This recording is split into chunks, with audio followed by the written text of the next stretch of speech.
Voilà, mesdames, messieurs, en tout cas, merci de votre fidélité à cette émission 24 VA. Vous savez que au travers de cette émission, nous recevons les hommes des dieux, nous recevons presque tout le monde qui parle pour la gloire de notre Seigneur, pour que nous puissions également analyser, décrypter et parler sûrement de faits. Alors, vous êtes sans ignorer qu'il y aura un grand concert incessamment, notamment au mois de juillet. Au mois de juillet, nous aurons un grand concert, parce que nous sommes également pendant les vacances. Alors, parmi ces grands concerts qui auront lieu à Kinshasa, nous avons le concert signé comme ça, Henri Papa Moulaja, avec comme concept Boya Kotala. Voilà pourquoi nous avons effectué ces déplacements. Toyoko Koutaye n'a lieu à répétition pour que nous puissions vraiment en savoir un peu plus en ce qui concerne ces grands concerts. Donc il est là avec nous, vous avez compris, c'est lui notre invité de ce numéro. Henri Papa, bonjour. Bonjour papa. Oui, ça va, ça va. La première fois que nous puissions vous recevoir dans cette émission 24 VA, les premières impressions déjà, qu'est-ce que vous pouvez dire? Merci beaucoup, c'est très gentil de votre part. Vous êtes déplacé, vous êtes venu ici, vous avez tout laissé. Vous avez tout abandonné, c'est un grand sacrifice et je suis très reconnaissant. Merci beaucoup vraiment. Voilà, on est bilingue hein, dans cette émission, on parle les langues du pays, notamment le français et le lingala. Alors, c'est la première fois, comme nous l'avons dit, de vous recevoir sur ce plateau. Pour le moment, quel parcours rapidement, parce qu'on vous a pris à pied levé, vous n'avez pas assez de temps. Henri Papa, tout le monde vous a connu à Gaël, mais un peu avant, parcours Nayo Zarindeni. Merci beaucoup. Donc, moi je suis... J'ai pas un parcours beaucoup trop kilométrique, hein. C'est très simple. Je suis parti de l'église, je suis protestant de souche.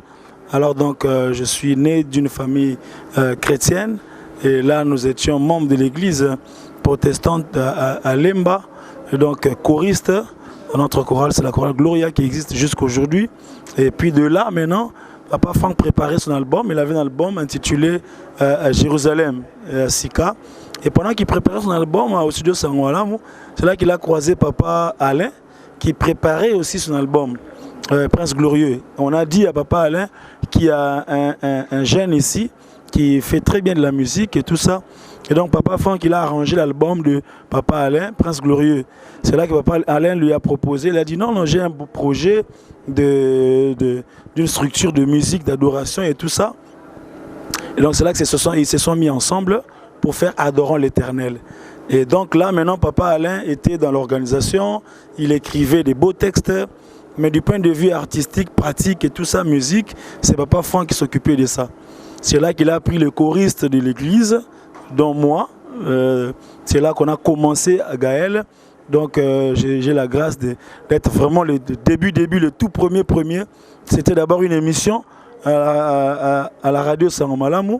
Et donc on a fait Adorons l'Éternel, les albums Yaweto Belemi, les tournées, les émissions. Et à l'époque il y avait Sangomalamu au Palais du Peuple et tout ça. Et donc on a fait, et puis à 2004, on a fait Écho d'adoration avec Papa Franck. Là, on a plus de 10 ans déjà d'écho d'adoration. On a fait des albums et tout ça. Et donc là, je suis maintenant dans Écho d'adoration, mais avec l'autorisation d'ouvrir des concepts. C'est pourquoi, depuis 2012, j'ai initié la célébration Pâques. C'est là que nous avons plusieurs CD également de célébrations dans lesquelles je place des chansons.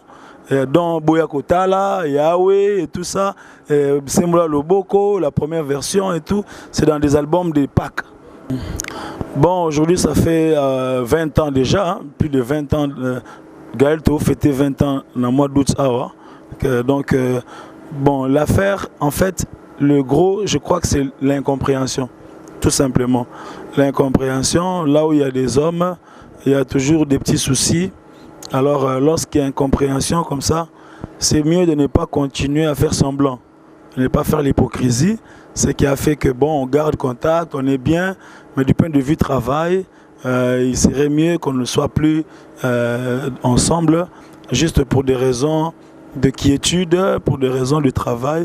Et aujourd'hui, avec une observation attentive, on se dit, bon, peut-être que Dieu était derrière ça, parce que sans cela, il n'y aurait pas l'émergence de beaucoup d'autres personnes.